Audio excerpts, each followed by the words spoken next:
oral history interview for the Witness to War Serving a Nation project at Nauset Regional High School on Cape Cod, Massachusetts.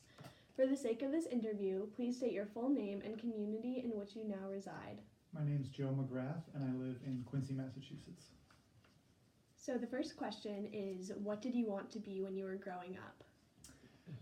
When I was growing up here in Eastham, actually, I always wanted to be a firefighter, work in the fire department. Obviously that changed a little bit because I'm a nurse now. But, Right. So how did growing up on Cape Cod make you different from others in the service? the Cape is such a unique place, and it's a very small community. You don't see that a lot. A lot of the kids from the service came from big cities or really rural areas. But you know, growing up by the water and fishing and being on the boats my whole life, it's just a different perspective on things. So is there anything in particular that made you want to be in the military? Yeah, actually, when I was in high school, I considered joining the Navy. My grandfather was a crash rescue firefighter for the Navy, and he had always encouraged me to join. And you know, it was something I was always interested in. I wanted to serve my country. I wanted to deploy and get that experience. And I didn't enlist. I ended up going to college and kind of put the military on the back burner. But then when I was in college, I kind of got rekindled in wanting to join and serve again, and I did. That's really interesting. So is there anyone who was a very hard person to say goodbye to when you were leaving for the first time? So my first duty station was out in California after basic training. So it's definitely your family, you know, my brother, my mom, my dad. You know, it's the first time I had lived so far away from home. And when you grow up on the Cape, like I said, it was such a small community to get out and leave and go over the bridge for who knows how long. It was kind of a scary time. And that was probably my immediate family was the hardest ones to say goodbye to. Yeah, I can imagine that would be really tough. How did it feel when you were leaving? Lonely at first, but excitement. It was a new adventure, and I was going into the unknown. I was starting my career as a nurse for the first time, but also as a nurse in the military. So I really didn't know what to expect, and I was, moving to the other side of the country. So some nervousness, a lot of excitement. What was the training like? Basic training? Yeah. So it was just wonderful down in Maxwell Air Force Base, down south in Alabama in July. So it was about 6 weeks long of basic officer training. And you do physical training, you learn how to march, how to salute, all the military customs and courtesies. But then on the other side of that, you also learn how to be a leader, how to take command of certain situations. So it's very challenging. But now that it's over, I look back and I think it wasn't that bad. But when you're on the bus getting yelled at going in, it was different. What was the food and living situation like? For basic training?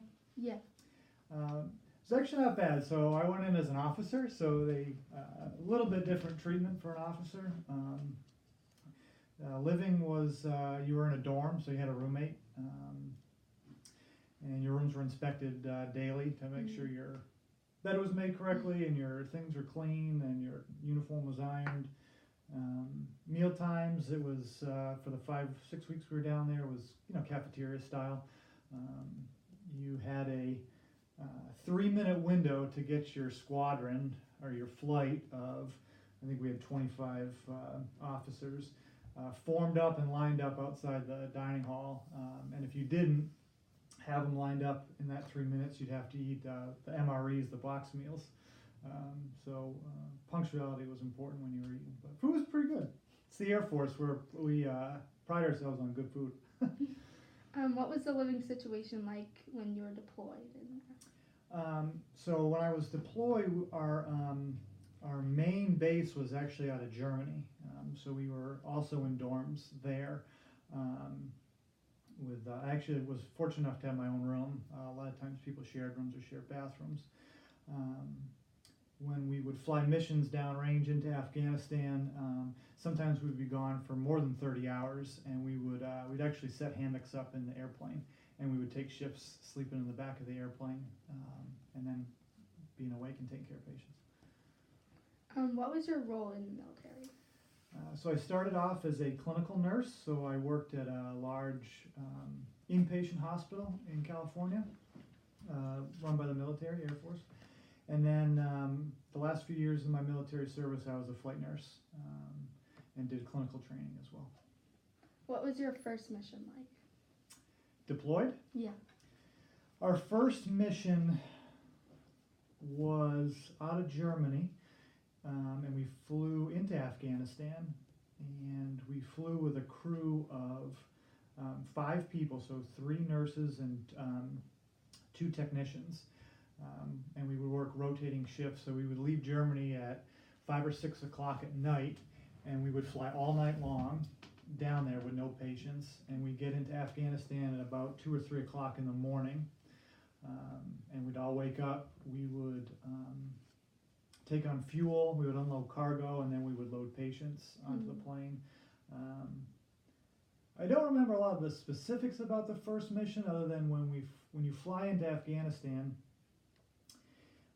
the airfield sits in a bowl that's surrounded by these mountains, and you have this giant plane, C-17, it's a huge cargo plane, and they shut all the lights off, so it's dark, because they try to hide the big plane in the sky. And you come over the mountains, and as you're coming in, they land, it's called a combat land, and they come straight down like this, in this huge plane to land. And I remember just thinking, sitting next to my buddy, that we're touching down in a war zone for the first time, and you just kind of think about, what could happen while you're on the ground. Kind of an eerie feeling. Yeah. What mission was the most memorable? The most memorable, probably, I think we were gone for 38 hours. We flew down again into Afghanistan. We took on probably 30 patients, and we thought we were going to turn around and come back to Germany, and they told us, you're getting diverted to Kuwait to pick up another 3 or 4 patients, one of which a person had gotten shot, and then another one who I think he had a heart attack. And I just remember the whole plane was full. We had cargo, we were taking special forces guys back home to get home to their family, and that was a long day. We ended up flying down into Kuwait. It was like 3 in the morning to pick up another load of patients, so we were gone for hours and hours and hours. But it was good, we were bringing them home, So. Describe your happiest moment during your time serving. Probably being deployed. I worked with guys from all over the country. Some were active duty, some were in the reserves, a couple guys were in the National Guard, and I still keep in touch with them today. I think being on the plane in the middle of the night, flying into a war zone to get patients, it just builds a pretty strong connection and a strong bond. And even years later, I still talk to some of those guys I deployed with. I actually visited one a few months ago, and we just kind of reminisce about particular patients or some of the crazy things we did on the plane, like hide each other's boots or try to tie each other up in the hammocks while we're sleeping on crew rest. So it's a unique bond that you don't get in a lot of other places. So being deployed was probably one of the best times. What was the hardest thing you had to experience during your service? I don't like talking about that one. One of the reasons I got out, I got medically retired for PTSD. I don't tell a lot of people that. But we had a bad training accident go wrong. And one of my coworkers' friends was struck and killed by a vehicle. So, and being a nurse, we were the first ones there to try to save him. And, it obviously, wasn't a good outcome. But that was probably the worst. Is there anyone you have met who has a story that was shocking to hear? I took care of a lot of guys. I remember a Marine one time, this is when I was working in California, and he had just flown in from Afghanistan. When they come back to the country, they go from Afghanistan to Germany, Germany to Washington, D.C., and then they go back to near their home units. And he had flown into California, Marine. He was 20 years old and lost 3 of his limbs. And you know, when he's laying there in that hospital bed, so vulnerable, he had one arm left. His left arm was left. And he said, you know, I'm gonna walk again. I'm gonna have use of my other arm again. You know, I'm gonna take what the military will give me, take what the VA gives me, and you know, I'll walk again. And the fact that this kid just got blown up a few days ago, and he's so positive, laying in this hospital bed, missing 3 of his body parts, saying he's going to walk again. It's inspirational. It was pretty amazing, and I don't know if he walked again. I would hope he did. You know, I never found out what happened to him. What was the biggest change you noticed in your life after joining the military? I think you have a new respect for what the service does. Yes, we go and fight wars, but we also do a lot of humanitarian stuff. Hurricane recovery, we were down in Puerto Rico. We medevaced children out of Afghanistan, burn patients. You know, it just gives you a different perspective on the world and how the military operates, and also a new level of respect.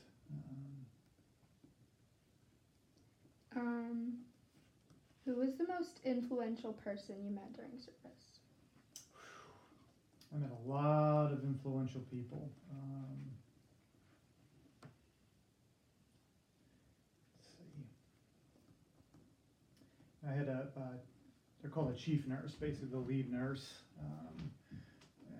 She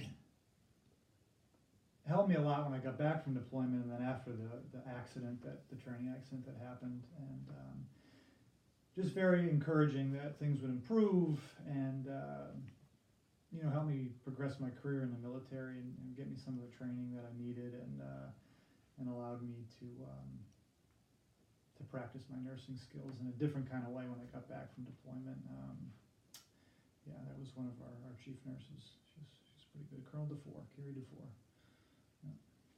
What is the most memorable thing you did for someone or someone did for you?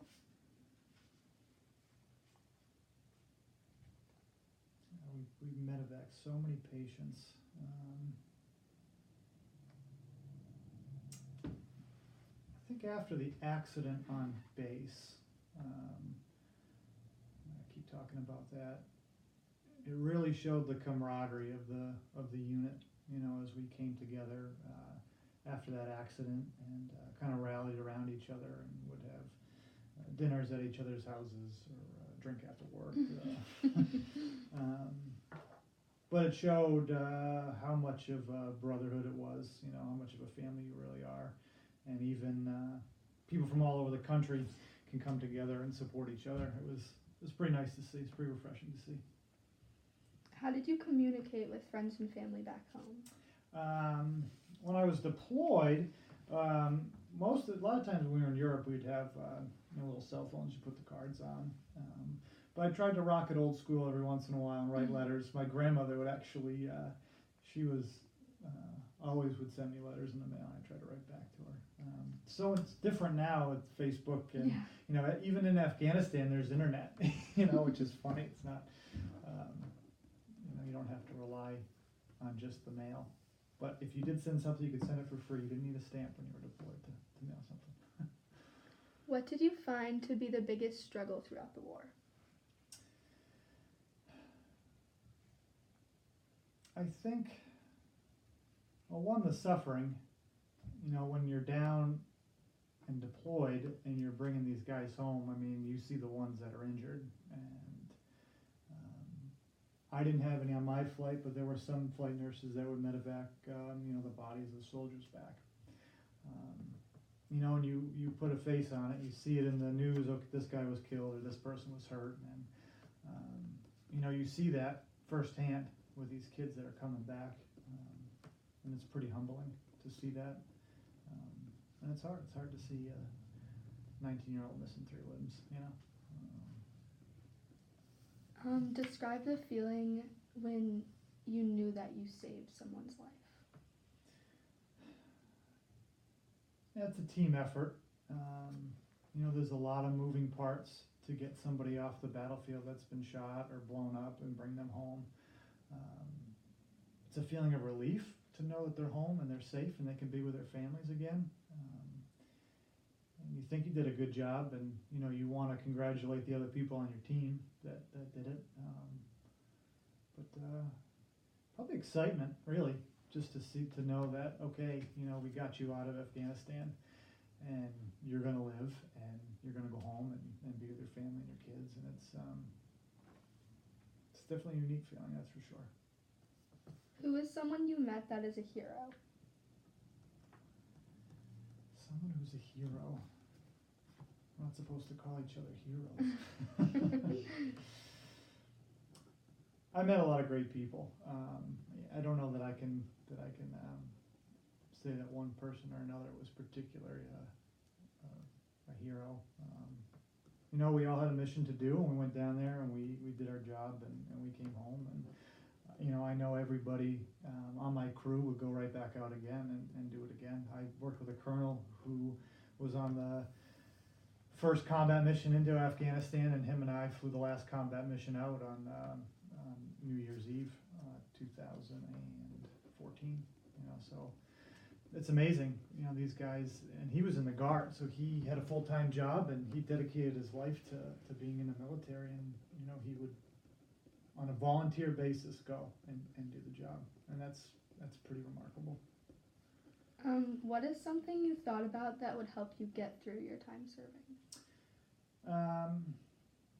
Being back home, definitely being back home around family and friends and having that stability, and you know, knowing you weren't going to get woken up at some ungodly hour to fly a mission, or you know, I mean, you think about bad things when you're deployed. Is, you know, am I going to make it home? Is the plane going to get out of the airfield? You just feel kind of contentment and relaxation, and sleep in your own bed. It's good. It's good when you're deployed to think about those things. What did it feel like when you would wake up and it would be 3 a.m, say, and you would have to go to a mission? Well, you'd ask a lot of questions, you know. What's the day going to bring? And you don't know. You can be told before you get on the jet that you're getting, you know, 5 patients with these injuries, and you show up in Afghanistan at whatever time it is, and the ramp drops in the back of the airplane, and you don't know what's going to be waiting there. So there's a lot of anxiety with that, you know, but you just have to be prepared and trust your crew, and, you know, be ready for whatever they bring at you. But, you know, at the end of the day, you know you're doing good work. So if it means I got to get up at 3 a.m. to go get these guys to bring them home, then, you know, that's the mission, and we're going to go do it. What was the feeling you had, and what were you thinking about when flying the last mission? I was actually kind of sad flying the last mission. Some relief that it was over, and that we were going to go home. You know, I deployed over Christmas, Thanksgiving, New Year's, birthday. You know, everything you read about, like, yeah, it happens. And, you know, our crew was that crew that deployed over all those holidays. And in some ways I was ready to come home, but, you know, like you had a lot of bonds with people that you were deployed. So it was kind of sad to leave. Yeah. You know, we were doing our job, we were doing what we signed up to do, and that was exciting. So relief to be home and see the family and get back in your routine, with some sadness to leave the, you know, friends you made and the mission that you were doing. Was there anyone that you had a super big bond with? If he ever watches this video, he's going to make fun of me. Scott Burris. He's now a master sergeant with the Mississippi National Guard. We were polar opposites, because I'm from the north and he's from the deep south. He was one of my technicians on the plane, and we really enjoyed each other's company, and you know, helped each other through the difficult times of being deployed. But he was an excellent medic to be deployed with. Yeah. What did it feel like when you saw someone, or what did it feel like the first time you saw someone with an injury? growing up, I'd been an EMT. I actually got my certification when I was in high school, and then during college I worked on the ambulance. So it was not quite a shock. And I go back to that kid I saw laying in the hospital, that one with the 3 missing limbs, and it's just, you think of him or a Marine, for example, as these tough guys, and they are, who do incredible things and go into extremely dangerous situations. And here they are now, back in the States after their injury, and the overwhelming feeling that I felt was that he's just so vulnerable, and he went from this war machine, for lack of a better word, to this vulnerable patient now. It's a very raw emotion. Yeah. So, what was the first thing you did when you arrived at home, knowing that you weren't going to go back to the war? Had a beer with friends. Took a long hot shower. Went home and saw my family, my parents, brother. Took some vacation time, a couple weeks off. They give you 2 weeks when you come back, which is nice. Yeah. It's just good to be home. Could you describe that feeling to us? Happiness, for lack of a better word. Just relief to be home, and a feeling of comfort. You miss home a lot when you're not there, so it was a lot of comfort to be home. Have mom's home cooking. Yeah. Would you go back to the service if you could now? I would. I miss it. I miss doing the job. I would, like I said, I was medically retired for my PTSD, which was challenging. So, I didn't leave the way I necessarily wanted to leave the service. But to have that sense of camaraderie and the sense of a purpose with the mission that we do, I would go back. How did you adjust to post-military life? Challenging. I still keep my hair short, mostly because I don't have any. But definitely an adjustment. Military life is pretty structured, so time, really, and people make fun of me for some of the things I say and some of my mannerisms, but it just takes time to adjust, I guess. What was the hardest thing about adjusting? Probably not having that structure. Military life is very structured. Your expectations of how to do your job is very clear. And civilian life, it's a little more lax, I guess you could say. Lot less structured. Yeah. How is your work now different from your work in the service? It's actually kind of similar. I'm an ER, emergency room nurse at Tufts Medical Center in Boston. So some days I feel like I'm back at war with the patients we see there. In the military, you have to do a lot of extra stuff, reports and training and physical training and different things to get promoted, which you still have to do things to get promoted, in the civilian world. It's just the intensity, I guess, is just different. How has your time in the service affected your daily life?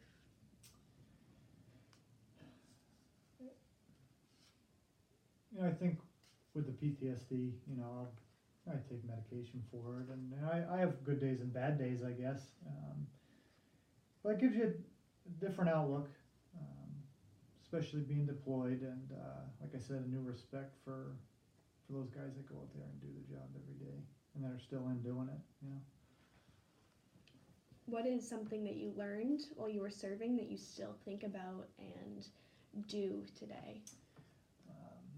Probably attention to detail, high level of respect for others and your superiors. Probably the 2 biggest things. If there's anything that you could tell someone like us, teenagers, about your time and advice for us about talking to people who have served, what would it be? you know, if you have questions, ask them. You know, some people like to talk about their time, some people don't.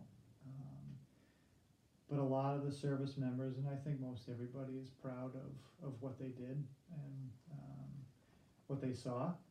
And there's a lot of life lessons to be learned from those experiences that, you know, are pretty unique. You know, less than 1% of the people in this country will serve in the military. So it's a pretty unique experience. And if they're curious, ask. You know, you never know what kind of story you might get. Especially the older generation. You know, there's still a few people from World War II that are still alive, and sit with them and talk because they've seen a lot. Yeah. So what was your proudest moment that you still kind of think about today? I mean, I think I served 6 years, and I'm proud of that. Not a lot of people join the military, and not a lot of people serve that long. Some shorter, some longer. But you know, just overall proud that I did it, I accomplished it, that I deployed, that we saved some people and brought them back to the States to be with their families. I think that's satisfying. Right. Do you know anyone else who still serves while you're serving that you knew and served beside? I do, yeah. I keep in touch with a handful of people. A couple of them are active duty. Very close friend of mine who's about to make lieutenant colonel. He is in Ohio. I still keep in touch with him, and then my few buddies from the Guard, National Guard. We all still keep in touch with them, and they're still serving as well. Yeah. Is there anything else that you would like to let us know, or anything that you think is really important about your time serving? Well, I met my wife in the Air Force. Yeah. Well, how did you meet her? She was active duty. I actually, we were on the same unit. She grew up in Sandwich, and I grew up in East End. We met in California. So she did 4 years and got out. So you never know. It's you know, you can meet people from all across the world, but at the end of the day, it ends up being a small military, and you never know who's going to come in your unit.